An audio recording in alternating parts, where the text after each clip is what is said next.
സഹോദരന്മാരെ, സഹോദരിമാരെ, റമദാനിൻ്റെ പരിശുദ്ധമായ ഒരു ദിവസത്തിലാണ് നമ്മളുള്ളത്. ഒരുപാട് പ്രത്യേകത ഇന്നത്തെ ദിവസത്തിനുണ്ട്. ഒന്ന് വെള്ളിയാഴ്ചയാണ് എന്നുള്ളത് വലിയ പരിശുദ്ധിയുടെ ദിവസമാണ്. റമദാനും കൂടിയാകുമ്പോൾ ഒന്നുകൂടി അതിന് പ്രത്യേകത അധികരിച്ചു. വെള്ളിയാഴ്ച ജുമുഅയുടെ സമയമാണ് എന്ന് പറയുമ്പോൾ പ്രാധാന്യം ഒന്നുകൂടി അധികരിക്കുകയാണ്. നമുക്ക് ഒരു 10 കൊല്ലം മുന്നേ പിന്നിലോട്ട് ഒന്ന് ആലോചിക്കുക. 10 വർഷം മുന്നേ നമ്മുടെ കൂടെ ഉണ്ടായ പലരും ഇവിടെ ഉണ്ടാവില്ല. നമ്മുടെ കൂടെ കളിച്ചവർ, നമ്മുടെ കൂടെ ഉണ്ടായവർ പലരും ഇന്ന് നമുക്ക് കാണാൻ കഴിയില്ല. നമ്മുടെ ആരോഗ്യം മാറിയിട്ടുണ്ട്. പലർക്കും നരകൾ വരാൻ തുടങ്ങി, ശരീരവേദനകൾ അനുഭവിക്കാൻ തുടങ്ങി, പ്രയാസങ്ങൾ അനുഭവിക്കാൻ തുടങ്ങി. അങ്ങനെ ജീവിതത്തിൽ വന്ന മാറ്റങ്ങൾ, നാട്ടിൽ വന്ന മാറ്റങ്ങൾ, കൂട്ടത്തിൽ നമ്മിൽ ഉറ്റവരെ ചിലരെ കാണാനില്ല. അവരെ മാന്തി നോക്കിയാൽ കിട്ടോ? ഇല്ല, അവർ എവിടേക്കോ പോയി. അന്നവർ മരണപ്പെടുമ്പോൾ നമ്മിൽ ചിലർ പറഞ്ഞിരുന്നു, ഇനി ഈ മക്കാരാ, ആ മരിച്ചുപോയി കുടുംബം അനാഥമായി എന്ന് നമ്മൾ വിലപിച്ചിരുന്നു. പക്ഷേ അവർക്കാരാ? അവരാണ് അനാഥർ. സത്യത്തിൽ ഈ ഭൂമിയിൽ ബാക്കിയായവരല്ല അനാഥർ, മരിച്ചുപോയവരാണ്.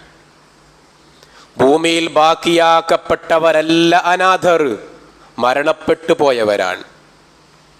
അവർ എവിടെയാണ്? അവർ എങ്ങനെയാണ്? അവർ ഏതവസ്ഥയിലാണ്? നമുക്കാർക്കും അറിയില്ല. ഞാനും നിങ്ങളും ഇപ്പോഴുള്ള ഈ അവസ്ഥയിലാണ് അവരെങ്കിൽ രക്ഷപ്പെട്ടു എന്ന് തോന്നാം. അൽഹംദുലില്ലാഹ്, കൂട്ടത്തിൽ അല്ലാഹു നമ്മെയും അവരെയും ഉൾപ്പെടുത്തുമാറാവട്ടെ. ഈ നേരത്ത് ഞാൻ മരിച്ചാൽ, ഈ നേരത്ത് നിങ്ങൾ മരിച്ചാൽ, ഈ നേരത്ത് നമ്മിൽ ആരെങ്കിലും ഒരാൾ മരണപ്പെട്ടാൽ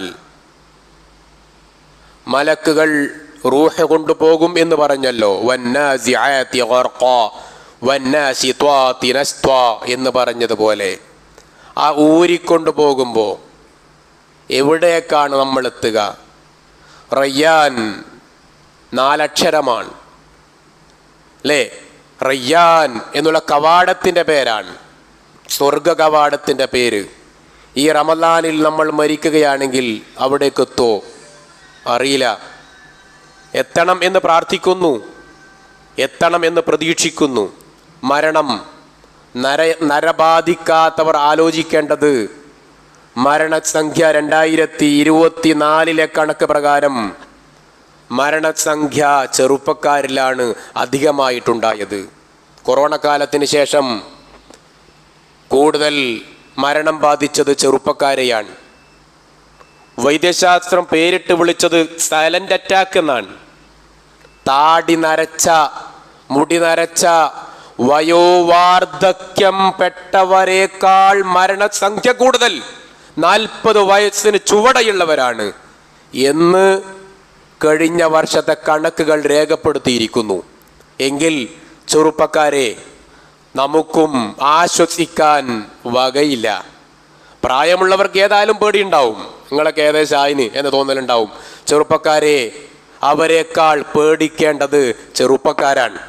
കാരണം മരണം മാടി മാടി വിളിക്കുകയാണ്.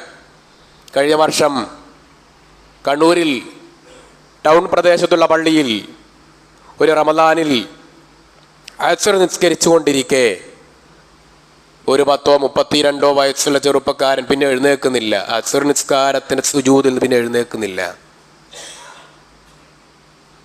സംഭവം എന്താ? മരിച്ചു. ഇത്രയേ ഉള്ളൂ. അതോടൊപ്പം ലോകം കലുഷിതമാണ്. ബാപ്പ മകനെ കൊല്ലുന്നു, മക്കൾ ബാപ്പാനെ കൊല്ലുന്നു, ഉമ്മാനെ കൊല്ലുന്നു, അല്ലേ? അച്ഛനമ്മമാരെ കൊല്ലുന്നു. പഠിക്കുന്ന കുട്ടികൾക്ക് തൻ്റെ സ്വന്തം തൊട്ടടുത്തിരിക്കുന്ന കൂട്ടുകാരനെ വിശ്വസിക്കാൻ കൊള്ളാത്ത കാലഘട്ടം. മൊത്തത്തിൽ കലാപകലുഷിതമാണ്. ആർക്കും ആരെയും വിശ്വാസമില്ല. ഇവിടെയാണ് ഈ റമദാൻ എന്തുണ്ട് പരിഹാരം എന്ന ചോദ്യവുമായിട്ട് എൻ്റെ മുന്നിലേക്ക് വന്നത്, നിങ്ങളുടെ മുന്നിലേക്ക് വന്നത്, നമുക്ക് ഓരോരുത്തരുടെയും മുന്നിലേക്ക് വന്നത്. അവിടെയാണ് റമദാനിലെ ചരിത്രങ്ങൾ. റമദാൻ ഫുർഖാനിൻ്റെ ദിനമാണ്. ഫുർഖാൻ എന്ന് പറഞ്ഞാൽ എന്താ? ഖുർആൻ. ഫുർഖാൻ എന്ന് പറഞ്ഞ അർത്ഥം എന്താ? സത്യത്തെയും അസത്യത്തെയും വേർതിരിക്കുന്നത് എന്നാണ്. ഖുർആനിനെ ഫുർഖാൻ എന്ന് വിളിച്ചു. മൂസാ നബി അലൈഹിസ്സലാമിന് കൊടുത്ത തൗറാത്തിനെ കുറിച്ചും ഫുർഖാൻ എന്ന് ഖുർആൻ വിളിച്ചു. പിന്നെ ഒന്നിനെ കൂടി വിളിച്ചു. എന്താ? ബദർ. ഹാദാ യൗമുൽ ഫുർഖാൻ.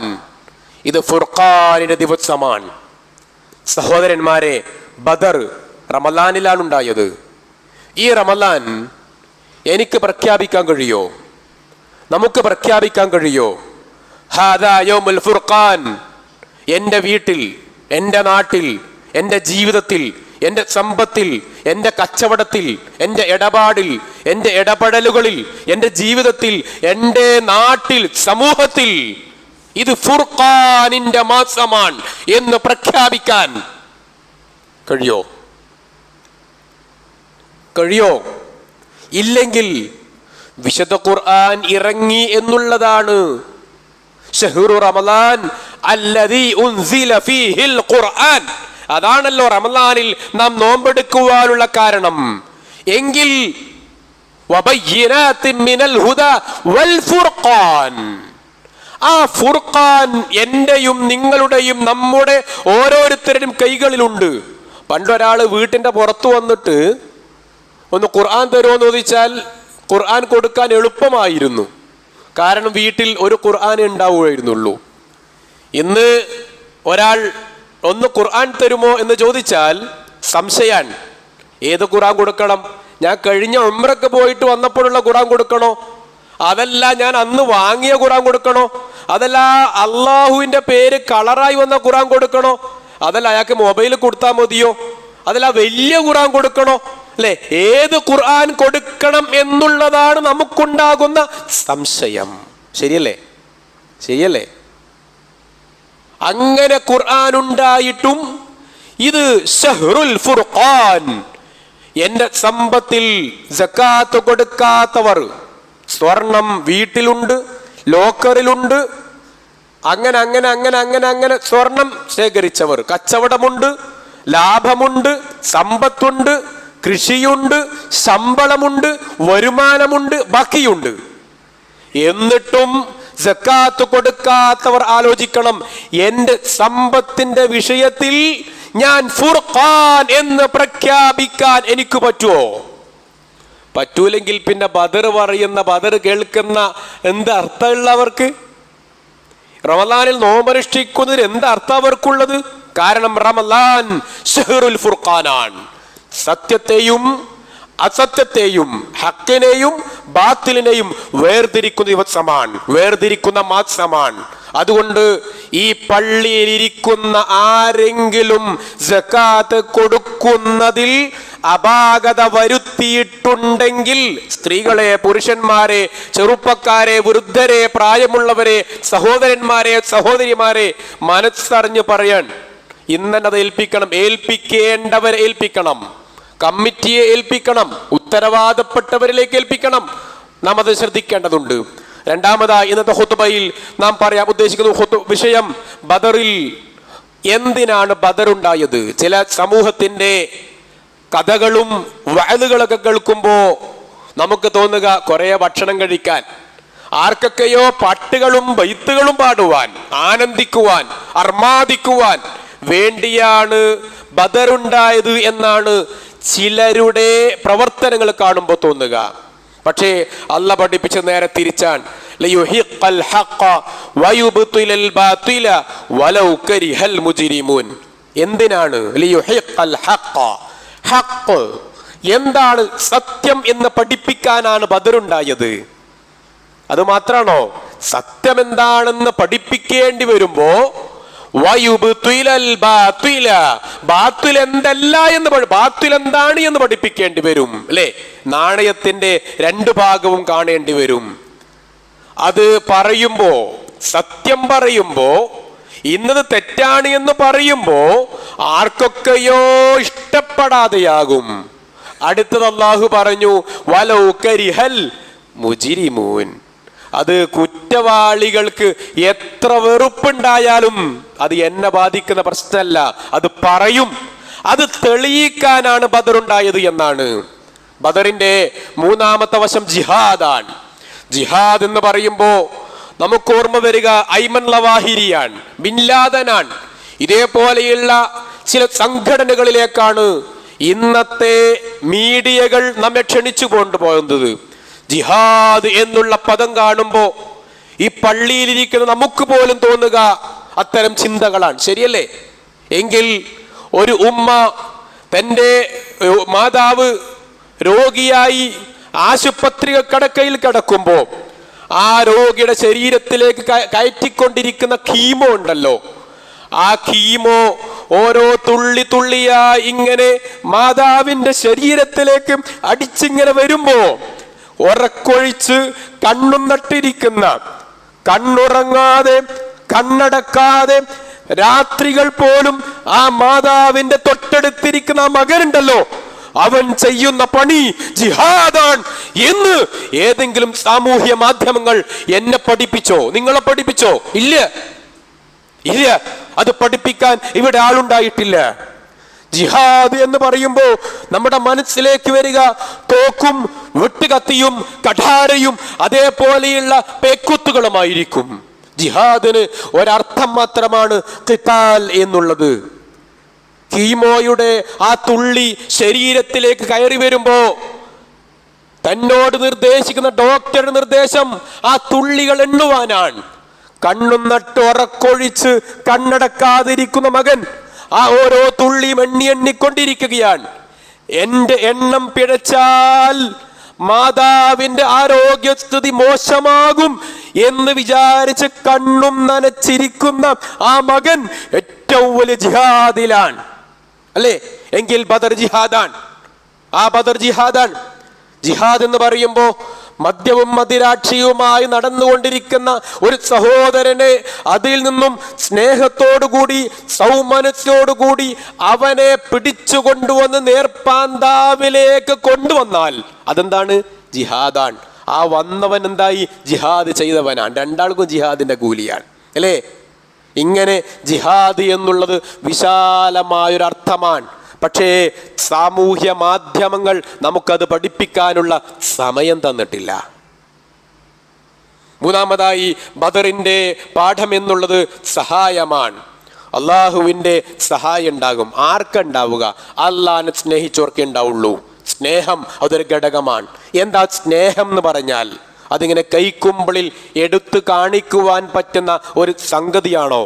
അല്ല, അത് ഖൽബിന്റെ ഉള്ളിലുണ്ടാകുന്ന ഒരു വികാരമാണ്.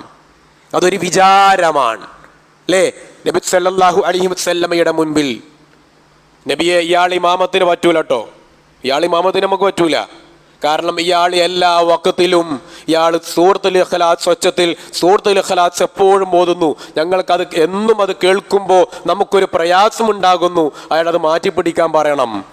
അതുകൊണ്ട് ഇയാൾ സൂറത്തുൽ ഇഖ്ലാസ് ഇമാമായി നിൽക്കുമ്പോൾ ഓതുന്നത് എപ്പോഴാണോ അവസാനിപ്പിക്കുക അന്നേ ഇനി ഇയാളെ ഇമാമായി നിർത്താൻ പറ്റുള്ളൂ. അതുകൊണ്ട് ഇയാളെ നമുക്ക് ഇമാമായി പറ്റൂല എന്ന് പറഞ്ഞപ്പോൾ അല്ലാഹുവിന്റെ റസൂൽ സല്ലല്ലാഹു അലൈഹി വസല്ലം അദ്ദേഹത്തെ വിളിപ്പിക്കാൻ അല്ലേ? അത് ശരിയാ? പറഞ്ഞത് ശരിയാണോ? നിങ്ങൾ ഇങ്ങനെ ഇഖ്ലാസ് എപ്പോഴും ഓതുന്നുണ്ടോ? ഖുൽ അല്ലാഹു എപ്പോഴും ഓതുന്നുണ്ടോ? സഹാബി പറഞ്ഞു അത് ശരിയാണ്, ഞാൻ എപ്പോഴതാ ഓതുന്നത്. എന്താ അതിന് കാരണം എന്ന് ചോദിച്ചു. എനിക്കുണ്ടല്ലോ ആ സൂറത്തുണ്ടല്ലോ ഭയങ്കര ഇഷ്ടമാണ്, ആ സൂറത്ത് എനിക്ക് ഭയങ്കര ഇഷ്ടമാണ്. അപ്പോഴാണ് അല്ലാഹുവിന്റെ റസൂൽ സല്ലല്ലാഹു അലൈഹി വസല്ലം കൈ പിടിച്ചുകൊണ്ട് പറഞ്ഞു, നിങ്ങൾക്ക് ആ സൂറത്തുൽ ഇഖ്ലാസ് അത്ര ഇഷ്ടമാണോ? എങ്കിൽ അല്ലാഹുക്ക് നിങ്ങളെ ഇഷ്ടമാണ്. നിങ്ങൾക്ക് വലകൽ ജന്ന, നിങ്ങൾക്ക് സ്വർഗമാണ്. അതൊരിഷ്ടമാണ്. ആ ഒരു ഇഷ്ടം ഉള്ളവർക്കാണ് അല്ലാഹുവിന്റെ സഹായം ഉണ്ടാവുക. അപ്പോൾ ഉപ്പയോട്, ഉമ്മയോട്, മക്കളോട്, കുടുംബത്തോട്, നാട്ടുകാരോട്, പരിവാരങ്ങളോട് അങ്ങനെ അങ്ങനെ അങ്ങനെ ഇഷ്ടമുണ്ടാകും. പക്ഷേ ആദ്യത്തെ ഇഷ്ടം റബ്ബിനോടായിരിക്കണം. അള്ളാഹ് എനിക്ക് ഇഷ്ടമുണ്ടെന്ന് ഇങ്ങനെ വൈകാരികമായി മുഷ്ടി ചുരുട്ടി പറയാനുള്ളതല്ല, കൽബിൻ്റെ ഉള്ളിലുണ്ടാവണം. അല്ലാഹുമ്മ ജ്അലിൽ ഖുർആന റബീഅ ഖൽബി എന്ന് നമ്മൾ പ്രാർത്ഥിക്കാറുണ്ടല്ലോ. എൻ്റെ ഇഷ്ക്, എൻ്റെ ചങ്കായി ഖുർആനിനെ മാറ്റണം. അല്ലേ, ചങ്ക് ബ്രോ ഒരു പ്രയോഗമാണല്ലോ. എൻ്റെ ഖുർആൻ എൻ്റെ ചങ്കായിരിക്കണം, എൻ്റെ അള്ളയായിരിക്കണം, എനിക്ക് ആഷിക്കായിരിക്കണം എൻ്റെ അള്ളാഹ്. അള്ളാഹുവിനോട് മഹബത്ത് ഉണ്ടാവണം. നാലാമതായി നമുക്കുണ്ടാവേണ്ടത് കൂടിയാലോചനയാണ്. നബി സല്ലല്ലാഹു അലൈഹി വസല്ലമ ബദറിലേക്ക് പോകുമ്പോൾ കൂടിയാലോചന നടത്തിയിട്ടാണ് പോയത്. അല്ലേ, സഹാബികൾ വിളിച്ച് ചോദിക്കാൻ, നബിക്ക് തീരുമാനിക്കാലോ, ഒറ്റക്ക് തീരുമാനിക്കാം, ആരെങ്കിലും എതിർക്കോ? ഇല്ല, എല്ലാവരും അംഗീകരിക്കും. പക്ഷേ ആ അനുസരണശീലമുള്ള ആ അനുയായികളിലും അള്ളാഹുവിൻ്റെ റസൂൽ സല്ലല്ലാഹു അലൈഹി വസല്ലം ചെയ്തത് എന്താ? ഒരു കൂടിയാലോചന. എല്ലാവരും വിളിക്കാൻ, കൂടിയാലോചന ചെയ്യാൻ, ചർച്ച ചെയ്യാൻ, ചോദിക്കാൻ, അഭിപ്രായം ചോദിക്കാൻ. ഇത് ഹബ് അൻത വറബ്ബുക ഫഖാതില ഇന്നാ ഹുനാ ഖാഇദുൻ. നബി ആ മൂസാ നബിയുടെ ജനങ്ങൾ പറഞ്ഞിരുന്നല്ലോ, നിങ്ങളും ആൾക്കാർ അള്ളയും പോയിട്ട് യുദ്ധം ചെയ്യും, ഞങ്ങൾ ഇവിടെ ഇരിക്കാം എന്നവർ പറഞ്ഞിരുന്നു. ഞങ്ങൾ അങ്ങനെ പറയില്ല, ഇന്നാ മഅകുമാ മുഖാതിലൂൻ, ഞങ്ങളും യുദ്ധം ചെയ്യാൻ തയ്യാറാണ്. നബി ആ കാണുന്ന കടൽ കണ്ടോ? ആ കടലില് ഞങ്ങളോട് നിങ്ങൾ ചാടണം എന്ന് പറഞ്ഞാൽ അതിനും ഞങ്ങൾ റെഡിയാണ്. ആ സമൂഹം പറയാൻ അവിടെ കൂടിയാലോചനയാണ്. പിന്നെ അടുത്തതായി പ്രാർത്ഥനയാണ്. പ്രാർത്ഥന എന്ന് പറയുമ്പോൾ വിശാലമായി വിശദീകരിക്കേണ്ടതാണ്. അതിൽ റബ്ബക്കും ഫസ്തജാബ ലക്കും അന്നീ മുമിദ്ദുക്കും ബിഅൽഫിൻ മിനൽ മലായികതി മുർദിഫീൻ. ബദർ എന്നുള്ളത് ഒരു സ്ഥലത്തിൻ്റെ പേരാണ്.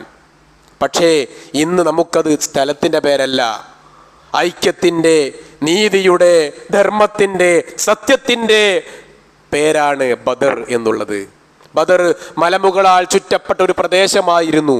പക്ഷെ ഇന്ന് നമുക്ക് അങ്ങനെയല്ല.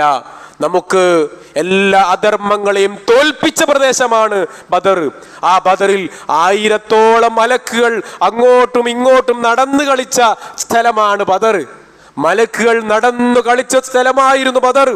ആ ബദറിൽ പ്രാർത്ഥിച്ചപ്പോൾ പ്രാർത്ഥന സ്വീകരിച്ചു. പക്ഷെ ഞാനും നിങ്ങളും എത്ര ദുആയിരുന്നു അല്ലാഹുവിനോട്, അല്ലേ? ഈ ബദറിൽ പ്രാർത്ഥന സ്വീകരിച്ചു എന്ന് പറയുമ്പോൾ നമ്മുടെ ദുആക്ക് പലപ്പോഴും ഉത്തരം കിട്ടിയോ? ഞാൻ എത്ര കാലായി റബ്ബിനോട് ദ്വാരക്കുന്നു, എന്നിട്ട് ഒരു കാര്യമില്ല എന്ന് നമുക്ക് തോന്നിയിട്ടുണ്ടെങ്കിൽ എന്തുകൊണ്ട്? ബദറിൽ റസൂലുള്ളാഹിന്റെ പ്രാർത്ഥന സക്കരിയ നബി പ്രാർത്ഥിച്ചതുപോലെയായിരുന്നു, യൂനുസ് നബി പ്രാർത്ഥിച്ചതുപോലെയായിരുന്നു. എന്താ സക്കരിയ നബിയുടെ പ്രാർത്ഥന? സക്കരിയ നബിയുടെ പ്രാർത്ഥന സൂറത്ത് മറിയമിലും സൂറത്ത് അംബിയയിലും പറയുന്നു, ഇദ്നാദാ റബ്ബഹു നിദാഅൻ, ബാക്കി എന്തേനു? ഖഫിയ. ആ ഖഫിയ എന്നുള്ള പദമുണ്ടല്ലോ, നിങ്ങളൊന്ന് ഡിക്ഷണറി എടുത്ത് നോക്കണം കേട്ടോ. ഇദ്നാദാ റബ്ബഹു, നാദ എന്ന് പറഞ്ഞാൽ വിളിച്ചു എന്നർത്ഥം. പ്രാർത്ഥിച്ചു എന്നുള്ളതിന് അള്ളാഹ് ഉപയോഗിച്ച് അവിടെ വിളിച്ചു എന്നാണ്. എന്താ വിളി എന്നുള്ള വ്യത്യാസം? നമ്മളെല്ലാവരും വിളിക്കുവോ? റോഡിലൂടെ ആയിരക്കണക്കിന് മനുഷ്യന്മാർ നടന്നു പോകുമ്പോൾ നമ്മളെല്ലാവരും വിളിക്കുവോ? ഇല്ല. പക്ഷെ ഒരാളെ കൈമുട്ടി ഇങ്ങനെ വിളിക്കും, അയാൾ നോക്കും, സംസാരിക്കും. ആരെയാ വിളിച്ചത്? നമുക്കറിയുന്ന ഒരാളെ, അറിയുന്ന എല്ലാവരെയും നമ്മൾ വിളിക്കോ? ഇല്ല. ആവശ്യമുള്ളയാളെ, ആവശ്യമുള്ള എല്ലാവരെയും വിളിക്കോ? നമുക്ക് ഇഷ്ടമുള്ളയാളെ, അല്ലേ? അപ്പോ ഇതിനാദാ റബ്ബഹു, റബ്ബിനെ വിളിക്കുകയാണ് എന്ന് പറഞ്ഞാൽ സക്കരിയ നബിക്ക് ഇഷ്ടമുള്ളയാളെ വിളിച്ചു. വിളിച്ചാ കിട്ടുന്നവനെ, വിളിക്കപ്പുറത്തുള്ളവനെ ആണ് വിളിക്കുക, അല്ലേ? എപ്പോഴും ഫോൺ സ്വിച്ച് ഓഫ് ആയ ഒരാൾ നമ്മൾ വിളിക്കാം, നമ്മൾ ഓനെ വിളിച്ചാൽ കിട്ടൂല, വിളിച്ചിട്ട് കാര്യമില്ല, വിളിക്കാൻ വെക്കുവോ? ഇല്ല. ഇതിനാദാ റബ്ബഹു, റബ്ബിനെ വിളിക്കുകയാണ്. എങ്ങനെയാ വിളിച്ചത്? നിദാഅൻ ഖഫിയ. ഖഫിയ എന്ന് പറഞ്ഞാൽ എന്താണെന്നറിയോ? സ്വകാര്യമായിട്ട്, ഞാൻ സ്വകാര്യമായി വിളിച്ചു. സഹോദരന്മാരെ, സഹോദരിമാരെ, പ്രാർത്ഥന സ്വീകരിക്കപ്പെടുവാനുള്ള പ്രമുഖമായ മാനദണ്ഡമായി റസൂലുള്ളാഹി സ്വല്ലല്ലാഹു അലൈഹി വസല്ലം പഠിപ്പിച്ചത് സ്വകാര്യമായി പ്രാർത്ഥിക്കാൻ. എന്താ സ്വകാര്യം എന്ന് പറഞ്ഞാൽ? നമ്മൾ ആരോടാ സ്വകാര്യം പറയാ? എല്ലാവരോടും സ്വകാര്യം പറയോ? ഇല്ല. സ്വകാര്യം എല്ലാവരോടും പറയില്ല. പറയുമ്പോൾ എങ്ങനെ ഒച്ചത്തിലാണോ പറയല്ല, സ്വകാര്യം പറയുമ്പോൾ നമ്മുടെ മുഖം മാറും, ശബ്ദം മാറും, ശരീരഭാഷ മാറും, അല്ലേ, ബോഡി ലാംഗ്വേജ് മാറും, പ്രത്യേകമായ രൂപമുണ്ടാകും, പ്രത്യേകമായ ശബ്ദമുണ്ടാകും, പ്രത്യേകമായ ഭാവമുണ്ടാകും. അങ്ങനെയല്ലേ സ്വകാര്യം പറയാ, അല്ലേ? അങ്ങനെ ചേർത്ത് പിടിച്ചാ പറയാ. എങ്കിൽ റബ്ബിനോട് സ്വകാര്യം പറയണം. അള്ളാന്റെ റസൂൽ നടത്തി സ്വകാര്യമായിരുന്നു, സക്കരിയ നബി നടത്തി സ്വകാര്യമായിരുന്നു, യൂനുസ് നബി നടത്തി സ്വകാര്യമായിരുന്നു. നമ്മുടെ പ്രാർത്ഥനയോ സുജൂദിലും റുക്കൂഇലും അല്ലാത്തപ്പോഴും നിസ്കാര ശേഷവും പാതിരാത്രിയിലും പ്രാർത്ഥിക്കുന്നു. നമുക്ക് സ്വകാര്യം പറയാൻ കഴിഞ്ഞിട്ടുണ്ടോ? സ്വകാര്യം പറഞ്ഞത് എപ്പോഴും നമുക്ക് ഓർമ്മയുണ്ടാവും, അല്ലേ? ഞാൻ ഓനോട് ഇന്നാളൊരു കാര്യം പറഞ്ഞിരുന്നു എന്ന് പറയും, അല്ലേ? അള്ളാഹിനോട് പറയുന്ന നേരത്തെങ്കിൽ നമുക്ക് ഓർമ്മയുണ്ടോ? ഒറ്റ ഉദാഹരണം പറയാ. നമ്മൾ രാത്രി എഴുന്നേൽക്കുന്നവരാണല്ലോ, പലപ്പോഴും രാത്രി നിസ്കരിക്കാറുണ്ടല്ലോ. പകലിൽ 5 വഖത്ത് നിസ്കരിക്കുന്ന നമ്മൾ, പകലിൽ റവാത്തിബ് നിസ്കരിക്കുന്ന നമ്മൾ, പാതിരാത്രിയിൽ എഴുന്നേറ്റുകൊണ്ട് 2, 3, 5 നിസ്കരിക്കുന്ന നമ്മൾ, ആ പാതിരാത്രിയിലെ നിസ്കാരത്തിനാണോ കൂടുതൽ ഒരു ആസ്വാദനമുണ്ടാവുക? അതല്ല പകലിൽ നിസ്കരിക്കുന്ന നിസ്കാരത്തിനാണോ? രാത്രിയിലാണല്ലോ, അല്ലേ? രാത്രിയിൽ കൃത്യമായി നിസ്കരിക്കുന്നവർക്ക് പകലിൽ അതിൻ്റെ ഒരു എനർജി ഉണ്ടാവും, അല്ലേ?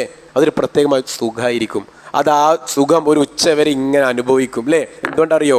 അതൊരു സ്വകാര്യമാണ്. ആരും അറിയില്ല, മക്കളറിയില്ല, ചിലപ്പോൾ കൂടപ്പറപ്പ് അറിഞ്ഞോളുന്നില്ല, കൂട്ടുകാരറിയില്ല, വീട്ടിലുള്ളവർ അറിഞ്ഞോളുന്നില്ല. ആ രാത്രി നിസ്കാരം ആരും അറിയാതെ എഴുന്നേൽക്കുന്നു, ആ ഇരുട്ടത്ത് 2 റക്അത്ത് നിസ്കരിക്കുന്നു, കിടന്നുറങ്ങുന്നു, ആരും അറിയില്ല.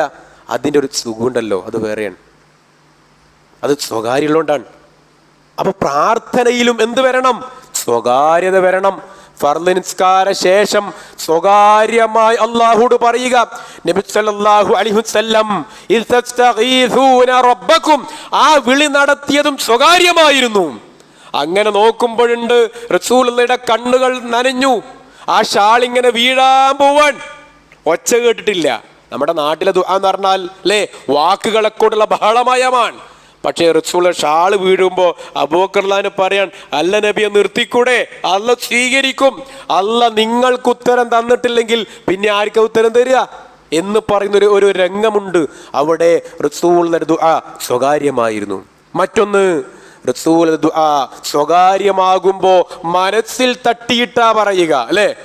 ഞാൻ ചങ്ക് പൊട്ടുമാറുച്ചത്തിൽ പറഞ്ഞു എന്നൊക്കെ പ്രയോഗമുണ്ട് മലയാളത്തിൽ, അല്ലേ? ചങ്ക് പൊട്ടി പറഞ്ഞു എന്ന് പറയാറുണ്ട്. ചങ്ക് പൊട്ടിയിട്ടല്ല പറയേണ്ടത്, ഖൽബ് പൊട്ടിയിട്ട് പറയണം. അതാ വ്യത്യാസം. ചങ്ക് പൊട്ടി പറയാൻ പാടില്ല. വലാ തജ്ഹർ ബിസ്വലാതിക്, നീ ദുആയിൽ ഒച്ച ഉണ്ടാകാൻ പാടില്ല. അത്യുച്ചത്തിലല്ല ദുആ നടത്തേണ്ടത്, മറിച്ച് ശബ്ദം താഴ്ത്തിയിട്ടാൻ. ആ സക്കരിയ നബിയുടെ പ്രാർത്ഥനയിൽ ഒന്നുകൂടി മര്യാദ പഠിപ്പിച്ചു. റബ്ബി ഇന്നി വഹനൽ അൽമു മിന്നി വസ്തഅല റഅസു ശൈബ വലം അകും ബിദുആഇക റബ്ബി ശഖിയ. ആ പ്രയോഗം എന്താ രസമുണ്ട് കേൾക്കല്ലേ? റബ്ബി ഇന്നി, പടച്ചോനെ, ഇതാ ഞാൻ ദുർബലനാണ്. പ്രാർത്ഥനയിൽ നാം കാണിക്കേണ്ട മറ്റൊരു മര്യാദയാണത്. നമ്മുടെ ദൗർബല്യം പറയുക. ഞാൻ ഭയങ്കര സംഭവാട്ടോ എന്ന് തോന്നിയാ പോയി. മറിച്ച് ഞാൻ ദുർബലനാണ്. ഇന്നി വഹനൽ അൽമു മിന്നി, റബ്ബേ എനിക്ക് ജോയിന്റ് പെയിനൊക്കെ വരാൻ തുടങ്ങി, മസിലുകൾ വേദനിക്കുന്നുണ്ട്, താടി നരച്ചു, മുടി നരച്ചു, ഞാൻ ക്ഷീണിച്ചു, ഞാൻ രോഗബാധിതനാണ്, എനിക്ക് പ്രായമുണ്ട്. പക്ഷേ വലം അകുൻ ബിദുആഇക റബ്ബി, എൻ്റെ റബ്ബിനോട് ദുആ ചെയ്യുന്നതിൽ ശഖിയ, നിരാശയൊന്നുമില്ല കേട്ടോ. കാരണം എന്താ അറിയോ? എൻ്റെ അള്ളാഹ്ക്ക് ഈ നേരെയൊന്നും വലിയ കാര്യമല്ല, എൻ്റെ അള്ളാഹ് തീരുമാനിച്ച് നടക്കും. അവിടെയാണ് വമാ ഖദറുല്ലാഹ ഹഖ ഖദരിഹി, ദുആയിൽ നമ്മുടെ ദുആ സ്വീകരിക്കാതിരിക്കാനുള്ള കാരണം നമ്മൾ അള്ളാഹനെ കണക്കാക്കേണ്ടതുപോലെ കണക്കാക്കിയിട്ടില്ല. നൂഹ് നബി അലൈഹിസ്സലാം ചോദിച്ചല്ലോ, മാലക്കും ലാ തർജൂന ലില്ലാഹി വഖാറ, നിങ്ങൾ അള്ളാഹുവിന് എന്താ ഗാംഭീര്യം കാണാത്തതെന്നാണല്ലേ? അള്ളാഹുവിന് ഗാംഭീര്യം കാണണം. ആ രൂപത്തിൽ റബ്ബിനെ നാം മനസ്സിലാക്കുവാൻ തയ്യാറാവുക. അള്ളാഹു തൗഫീഖ് നൽകുമാറാവട്ടെ.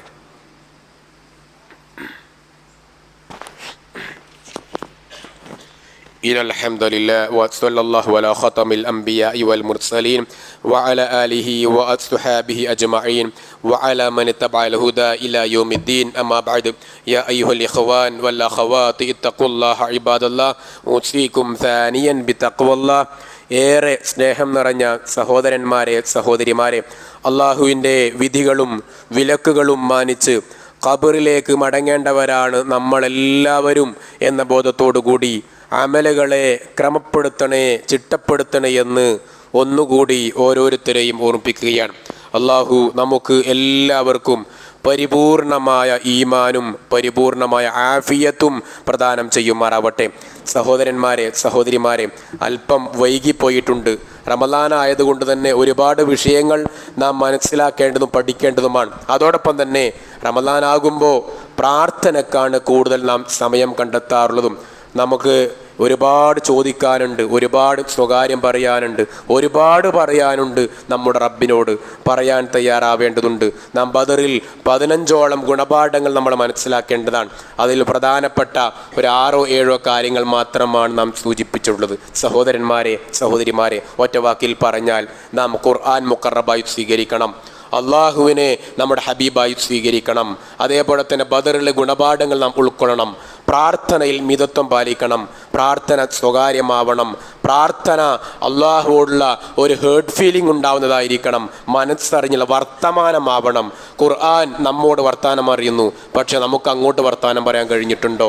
റബ്ബിനോടുള്ള സംസാരമായിരിക്കണം പ്രാർത്ഥന എന്നുള്ളത്. അത് അക്ഷരങ്ങളല്ല, അത് വാക്കുകളല്ല, അത് ശബ്ദമല്ല, മറിച്ച് നമ്മളെ വർത്താനാണ്. നാടൻ വർത്താനുണ്ടല്ലോ, അള്ളാഹിനോട് പറയാൻ തയ്യാറാവുക. ആ പറച്ചൽ സുജൂദിലാവട്ടെ, ഫർദ് നിസ്കാര ശേഷമാവട്ടെ, എപ്പോഴും പറയാൻ തയ്യാറാവുക. നമുക്ക് പറയാനുള്ളത് എല്ലാം അവനോട് പറയാം, എല്ലാം പറയാം. ഒന്നും മറച്ചു വെക്കേണ്ട ആവശ്യമില്ല. അതിന് ശബ്ദമയമോ ശബ്ദബഹളമോ അതല്ലെങ്കിൽ വാചക കസർത്തുകളോ ആവശ്യമില്ല. നേർക്ക് നേരെ പടച്ചോണ്ട് പറയാം. പ്രാർത്ഥിക്കുമ്പോഴുള്ള മര്യാദ അവൻ്റെ പേരുകൾ എടുത്ത് പറയണം എന്നുള്ളതാണ്. 99 പേരുണ്ടല്ലോ, അള്ളാഹുവിൻ്റെ പേരെടുത്ത് പറഞ്ഞാൽ, അങ്ങനെ പ്രാർത്ഥിച്ചാൽ ഇജാബത്ത് കിട്ടാൻ സാധ്യത കൂടുതലാണ് എന്നാണ്. അതോടൊപ്പം തന്നെ നമ്മൾ ഭാഗ്യവാന്മാരാണ് എന്ന് പറഞ്ഞാൽ റസൂലുള്ളാഹി സ്വല്ലല്ലാഹു അലൈഹി വസല്ലം പഠിപ്പിച്ച 3 വിഭാഗമാണ്. അതിൽ ഒരു വിഭാഗമാണ് നമ്മൾ. എന്താ? പ്രാർത്ഥന സ്വീകരിക്കുന്ന ഒരു വിഭാഗം. അള്ളാഹുവിൻ്റെയും നോമ്പുകാരുടെയും ഇടയിൽ ഒരു മറയില്ല എന്നാണ്. മറയില്ലാതെ ദുആക്ക് സ്വീകരിക്കപ്പെടുന്ന അത്രയും അത്ഭുത സൃഷ്ടികളാണ് ഞാനും നിങ്ങളും ഇപ്പോൾ. അതുകൊണ്ട് തന്നെ നോമ്പ് തുറക്കുന്നത് വരെ നമുക്കുള്ള ഓഫറാണ്. എന്തും ചോദിക്കാം. അള്ളാഹുവിൻ്റെയും നോമ്പുകാരൻ്റെയും ഇടയിൽ ഒരു മറയുമില്ല. ഉത്തരം സ്വീകരിക്കാൻ സാധ്യതയുണ്ട് എന്നാണ് മുഹമ്മദ് മുസ്തഫ സല്ലല്ലാഹു അലൈഹി വസല്ലം പഠിപ്പിച്ചത്. അതിനാൽ നോമ്പുകാരെ, നാം ഭാഗ്യവാന്മാരാണ് എന്ന ബോധത്തോടു കൂടി ഈ സമയം, ഈ ഓഫർ മുതലെടുക്കുവാൻ ശ്രമിക്കുക. സക്കാത്ത് കൊടുക്കാത്തവർ സക്കാത്ത് കൊടുത്തുവിടാൻ ശ്രദ്ധിക്കുക. സത്യത്തിൽ റമദാനിലല്ല സക്കാത്തിനെ കണക്കെത്തുന്നത്, പക്ഷേ മറ്റുള്ളവർ ശ്രദ്ധിക്കാതെ പോകുമ്പോൾ റമദാനിൽ പറയേണ്ടി വരുന്നു എന്നുള്ളതാണ്. അതോടൊപ്പം തന്നെ പള്ളിയുടെ കലക്ഷൻ, പൊതുവെ നമ്മുടെ ഈ റമദാനിലുള്ള കലക്ഷനാണ് മൊത്തത്തിൽ ഒരു വർഷത്തേക്കുള്ള ഒരു വരുമാനമായി പല സ്ഥലങ്ങളിലും കാണാറുള്ളത്. ഇവിടെയും റമദാനിൻ്റെ അവസ്ഥയിൽ ഇന്ന് കലക്ഷനുണ്ട്. നമ്മുടെ പള്ളി കലക്ഷനിൽ നിറഞ്ഞ കീശയുമായി വന്നവർ കാലിയായ കീശയുമായി പോകണം. ആയിഷ ബീവി പറഞ്ഞല്ലോ, നബി നമ്മൾ ആടിനെ അറുത്തിട്ട് ആ കാല് മാത്രം ബാക്കിയെല്ലാം തീർന്നല്ലോ എന്ന് പറഞ്ഞു. എല്ലാ ഭാഗം തീർന്നു, ആടിനർത്തെല്ലാം കഴിഞ്ഞു, കാല് മാത്രം ബാക്കിയായി. അപ്പോൾ ആയിഷ ബീവിയോട് തിരിച്ച് നബി സല്ലല്ലാഹു അലൈഹി വസല്ലം പറഞ്ഞല്ലോ, ആയിഷ കാല് മാത്രമല്ല ബാക്കിയെല്ലാം ബാക്കിയായി എന്ന് പറഞ്ഞൊരു പ്രയോഗം ഉണ്ടല്ലോ. എന്ന് പറഞ്ഞാൽ കൊടുത്തതേ ബാക്കി ഉണ്ടാവുള്ളൂ എന്നാണ്. നല്ല രൂപത്തിൽ അറിഞ്ഞ, മനം അറിഞ്ഞ, മനസ്സറിഞ്ഞ, ഈമാൻ അറിഞ്ഞ ആ ഒരു നാണയത്തൊട്ട് നിങ്ങളിവിടെ ചെലവഴിച്ചിട്ട് മാത്രം പോവുക. അള്ളാഹുവിൻ്റെ മാർഗത്തിലൂടെ സമ്പാദ്യമായി ബാക്കിയുണ്ടാകും. നമ്മൾ അനുഭവിക്കുന്ന ഫാനും ഈ AC-യും നമ്മളിരിക്കുന്ന ഈ മാറ്റും ഈ കാർപ്പറ്റും അതേപോലെ ഈ ചുമരും ഒന്നും ഞാനും നിങ്ങളുണ്ടാക്കിയതല്ല. എൻ്റെയോ നിങ്ങളെയോ പേരോ അഡ്രസ്സോ അറിയാത്ത ആരൊക്കെയോ ചെയ്തവർ, അവർ നമ്മുടെ ആരുടെയും ബയോഡാറ്റ കണ്ടിട്ടൊന്നും അല്ല ഇതൊന്നും ചെലവഴിച്ചത്. അതുകൊണ്ട് തന്നെ നമുക്കും അവർ അവർക്കുള്ള സ്വർഗത്തിലേക്കാണ് പോവേണ്ടത് എന്ന ബോധമുണ്ടാവണം. അള്ളാഹു രൂപത്തിലുള്ള ഈമാൻ നമുക്ക് നൽകുമാറാവട്ടെ. നല്ല ദാനശീലമുള്ള മനസ്സ് അള്ളാഹു നമുക്ക് നൽകുമാറാവട്ടെ. നമ്മുടെ അമലുകൾ അവൻ കബൂൽ ചെയ്യുമാറാവട്ടെ. നമ്മുടെ എല്ലാ മുറാദുകളും അവൻ പൂർത്തീകരിച്ചു തരുമാറാവട്ടെ. നമ്മുടെ എല്ലാ രോഗവും അവൻ മാറ്റി തരുമാറാവട്ടെ. അള്ളാഹുവെ, കടങ്ങളെ കൊണ്ട് പ്രയാസപ്പെടുന്നവർ, കഷ്ടപ്പെടുന്നവർ, അള്ളാഹുവെ അവരെ കടഭാരത്തും അവരെ നീ രക്ഷപ്പെടുത്തണേ അല്ലാ. അള്ളാഹുവേ, നമ്മുടെ മനസ്സിനെ നീ വിശാലമാക്കി തരണേ അല്ലാ. അള്ളാഹുവേ, നമ്മുടെ കൽബിനെ നീ നന്നാക്കി തരണേ അല്ലാ. അള്ളാഹുവേ, നമ്മുടെ മനസ്സിൽ ഈമാൻ നീ നിറക്കണേ അല്ലാ. റയ്യാൻ കവാടത്തിലൂടെ സ്വർഗത്തിൽ പ്രവേശിക്കുന്നവരിൽ ഞങ്ങളെ നീ ഉൾപ്പെടുത്തണേ അല്ലാ. റയ്യാൻ കവാടത്തിലൂടെ സ്വർഗത്തിലെത്തുന്നവരിൽ ഞങ്ങളെ നീ ഉൾപ്പെടുത്തണേ അല്ലാ. റയ്യാൻ കവാടത്തിലൂടെ സ്വർഗത്തിൽ പ്രവേശിക്കുവാനുള്ള ഈമാൻ ഞങ്ങൾക്ക് നീ പ്രദാനം ചെയ്യണേ അല്ലാ. അർഹമുർറഹീമായ അള്ളാഹുവേ, മുസ്ലിമായി ജീവിക്കുവാനും മരിക്കുവാനുമുള്ള തൗഫീഖ് ഞങ്ങൾക്ക് നീ നൽകണേ അല്ലാ. അള്ളാഹുവേ, മരണം വരെ ഞങ്ങളുടെ ഈ ആരോഗ്യം നീ നിലനിർത്തി തരണേ അല്ലാ. അള്ളാഹുവേ, മരണം വരെ ഞങ്ങളുടെ ഈ ആരോഗ്യം ഞങ്ങൾക്ക് നീ നിലനിർത്തി തരണേ അല്ലാ. അപകട മരണത്തിൽ ഞങ്ങളെ നീ രക്ഷപ്പെടുത്തണേ അല്ലാ. അപകടങ്ങളിലായി കിടപ്പ് രോഗികളിൽ നിന്നും ഞങ്ങളെ നീ രക്ഷപ്പെടുത്തണേ അല്ലാ. മറ്റുള്ളവരെ പ്രയാസപ്പെടുത്തുന്ന സ്വഭാവത്തിൽ നിന്നും ഞങ്ങളെ നീ രക്ഷപ്പെടുത്തണേ അല്ലാ. അള്ളാഹുവെ, നീ ഇഷ്ടപ്പെട്ടവരോട് മാത്രമായി നീ സംസാരിക്കുമ്പോൾ അള്ളാഹുവെ അക്കൂട്ടത്തിൽ ഞങ്ങളെ നീ ഉൾപ്പെടുത്തണേ അല്ലാ. നീ സ്നേഹിക്കുന്നവരോട് മാത്രമായി നീ സംസാരിക്കുമ്പോൾ അക്കൂട്ടത്തിൽ ഞങ്ങളെയും നീ ഉൾപ്പെടുത്തണേ അല്ലാ. നീ സ്നേഹിക്കുന്നവരോട് മാത്രമായി നീ സംസാരിക്കുമ്പോൾ അള്ളാഹുവേ, ആ സത്യവാന്മാരിൽ ഞങ്ങളെയും നീ ഉൾപ്പെടുത്തണേ അല്ലാ. നീ സ്നേഹിക്കുന്ന, നീ ഇഷ്ടപ്പെടുന്ന, നീ സംസാരിക്കുന്ന ആ മുത്തഖികളിൽ ഞങ്ങളെയും നീ ഉൾപ്പെടുത്തണേ അല്ലാ. മുഹമ്മദ് മുസ്തഫ സല്ലല്ലാഹു അലൈഹി വസല്ലം ഹൗദുൽ കൗസർ വെള്ളം കോരിക്കൊടുക്കുമ്പോൾ അത് വാങ്ങിക്കുടിക്കുന്നവരിൽ ഞങ്ങളെയും നീ ഉൾപ്പെടുത്തണേ റഹ്മാനെ. അല്ലാഹുവേ, ലാ ഇലാഹ ഇല്ലല്ലാഹ് എന്ന് പ്രഖ്യാപിച്ച് മരിക്കുന്നവരിൽ ഞങ്ങളെ നീ ഉൾപ്പെടുത്തണേ അല്ലാ. ഞങ്ങളുടെ സദഖകൾ സ്വർഗത്തിലേക്കുള്ള അമലാക്കി മാറ്റിത്തരണേ അല്ലാ. ഞങ്ങളുടെ സദഖകൾ നിന്റെ കോപങ്ങളെ കെടുത്തിക്കളയുന്നതാക്കി മാറ്റിത്തരണേ അല്ലാ. നമ്മുടെ ദാനധർമ്മങ്ങൾ നിന്റെ കോപത്തെ കെടുത്തിക്കളയുന്ന അമലാക്കി മാറ്റിത്തരണേ അല്ലാ. നമ്മുടെ സദഖകൾ നീ സ്വീകരിക്കണേ അല്ലാ. നമ്മുടെ തറാവിഹ് നീ സ്വീകരിക്കണേ അല്ലാ. നമ്മുടെ ജുമഅ നീ ഖബൂൽ ചെയ്യണേ അല്ലാ. ഞങ്ങളുടെ അമലു സാലിഹാത്തുകൾ നീ ഖബൂൽ ചെയ്യണേ അല്ലാ. ലാ ഇലാഹ ഇല്ലല്ലാഹ് എന്ന് പ്രഖ്യാപിക്കുന്നവർ ഞങ്ങളെ നീ ഉൾപ്പെടുത്തണേ അല്ലാ. ഞങ്ങളുടെ ഉമ്മ, ഞങ്ങളുടെ ഉപ്പ, അവരുടെ തെറ്റുകൾ നീ പുറത്ത് മാപ്പാക്കി കൊടുക്കണേ അല്ലാ. അവരെയും ഞങ്ങളെയും നിന്റെ ജന്നാത്തുൽ ഫിർദൗസിൽ ഒരുമിപ്പിക്കണേ അല്ലാ. മലക്കുകളുടെ പ്രാർത്ഥന ലഭിക്കുന്നവരിൽ ഞങ്ങളെ നീ ഉൾപ്പെടുത്തണേ അല്ലാ. ഈ ഇരുത്തത്തിലും മലക്കുകളുടെ പ്രാർത്ഥന ലഭിക്കുന്നവരിൽ ഞങ്ങളെ നീ ഉൾപ്പെടുത്തണേ അല്ലാ. ലോകമാന്യത്തിൽ ഞങ്ങളെ നീ രക്ഷപ്പെടുത്തണേ അല്ലാ. അഹങ്കാരത്തിൽ ഞങ്ങളെ നീ അകറ്റിത്തരണേ അല്ലാ. ലോകമാന്യത്തിൽ ഞങ്ങളെ നീ അകറ്റിത്തരണേ അല്ലാ. എല്ലാവിധ പ്രയാസങ്ങൾ ഞങ്ങളെ നീ അകറ്റിത്തരണേ അല്ലാ. ന്യൂനപക്ഷ തീവ്രവാദത്തിൽ നിന്നും ഭൂരിപക്ഷ തീവ്രവാദത്തിൽ ഞങ്ങളെ നീ രക്ഷപ്പെടുത്തണേ അല്ലാ. എല്ലാവിധ തീവ്രവാദ വർഗീയ പ്രവർത്തനങ്ങളിലും ഞങ്ങളെ നാടിനെ നീ സംരക്ഷിക്കണേ അല്ലാ. ഞങ്ങളുടെ നാടിൽ നീ സമാധാനം നിറക്കണേ അല്ലാ. ഞങ്ങളുടെ വീട്ടിൽ നീ സമാധാനം തരണേ അല്ലാ. ഞങ്ങളുടെ സമ്പത്തിൽ ബർക്കത്ത് ചൊരിയണേ അല്ലാ. ഞങ്ങളുടെ വീട്ടിൽ ഞങ്ങൾക്ക് നീ ബർക്കത്ത് ചൊരിയണേ അല്ലാ. ഞങ്ങളുടെ നാട്ടിൽ ഞങ്ങൾക്ക് നീ ബർക്കത്ത് ചൊരിയണേ അല്ലാ. നിന്റെ ബർക്കത്ത് ചൊരിയുന്നവരിൽ ഞങ്ങളെ നീ ഉൾപ്പെടുത്തണേ അല്ലാ. അല്ലാഹുവേ, റയ്യാൻ കവാടത്തിലൂടെ പ്രവേശിക്കുന്നവരിൽ ഞങ്ങളെ നീ ഉൾപ്പെടുത്തണേ അല്ലാ. റയ്യാൻ കവാടത്തിലൂടെ പ്രവേശിക്കുന്നവരിൽ ഞങ്ങളെ നീ ഉൾപ്പെടുത്തണേ അല്ലാ. ബാബു റയ്യാനിലൂടെ പ്രവേശിക്കുവാനുള്ള നോമ്പുകാരിൽ ഞങ്ങളെ നീ ഉൾപ്പെടുത്തണേ അല്ലാ. രാത്രിയിൽ നമുക്ക് അനുകൂലമായി ശഫാഅത്ത് പറയുന്ന വിഭാഗത്തിൽ ഖുർആൻ ഞങ്ങൾക്ക് നീ ഉൾപ്പെടുത്തണേ അല്ലാ. രാത്രിയിൽ ഖുർആൻ പാരായണം ചെയ്തവർക്ക് വേണ്ടി അനുകൂലമായ ശഫാഅത്ത് നടത്തുമ്പോൾ അക്കൂട്ടത്തിൽ ഞങ്ങളെയും നീ ഉൾപ്പെടുത്തണേ അല്ലാ. ഖുർആനിനെ മുഖറബായി സ്വീകരിക്കുവാനുള്ള ഈമാൻ ഞങ്ങൾക്ക് നൽകണേ അല്ലാ. അല്ലാഹുവേ, നിന്നെ ഇഷ്ടപ്പെടുന്നവരിൽ ഞങ്ങളെയും നീ ഉൾപ്പെടുത്തണേ അല്ലാ. മുഹമ്മദ് മുസ്തഫ സല്ലല്ലാഹു അലൈഹി വസല്ലം ഹൗദുൽ കൗസർ വെള്ളം കോരിക്കൊടുക്കുമ്പോൾ അത് വാങ്ങിക്കുടിക്കുന്നവരിൽ ഞങ്ങളെയും നീ ഉൾപ്പെടുത്തണേ അല്ലാ. അല്ലാഹുവേ, ഒരുപാട് രാജ്യങ്ങളിൽ പ്രയാസപ്പെടുന്നവർ, ഈമാൻ കൊണ്ട് ബുദ്ധിമുട്ടുന്നവർ, വർഗീയ ശക്തികളെ കൊണ്ട് പ്രയാസപ്പെടുന്നവർ, അല്ലാഹുവേ, അവരെ നീ എല്ലാവിധ ബുദ്ധിമുട്ടിലും രക്ഷപ്പെടുത്തണേ അല്ലാ. അല്ലാഹുമ്മ ഗ്ഫിർ മുഅ്മിനീന വൽ മുഅ്മിനാത്ത് വൽ മുസ്ലിമീന വൽ മുസ്ലിമാത്ത് അൽ അഹ്യാഇ വൽ അംവാത്ത് അല്ലാഹുമ്മ അജിർനാ മിനൻ നാർ അല്ലാഹുമ്മ അജിർനാ മിനൻ നാർ അല്ലാഹുമ്മ അജിർനാ വഅജിർ വാലിദീനാ മിനൻ നാർ അല്ലാഹുമ്മ അഇസ്ൽ ഇസ്ലാമ വൽ മുസ്ലിമീൻ وأذل الشرك والمشركين اللهم أعز الإسلام والمسلمين وأذل الشرك والمشركين اللهم أعز الإسلام والمسلمين وأذل الشرك والمشركين اللهم انصر على إخواننا فلسطين اللهم انصر على إخواننا مسلمين اللهم انصر على إخواننا مؤمنين اللهم انصر على إخواننا مسلمين اللهم ارحمنا يا أرحم الراحمين ربنا آتنا في الدنيا حسنة وفي الآخرة حسنة وقنا عذاب النار والحمد لله رب العالمين وصلى الله على خاتم الأنبياء والمرسلين وعلى آله وأصحابه أجمعين وعلى من اتبع الهدى إلى يوم الدين والحمد لله رب العالمين وصلى الله على خاتم الأنبياء.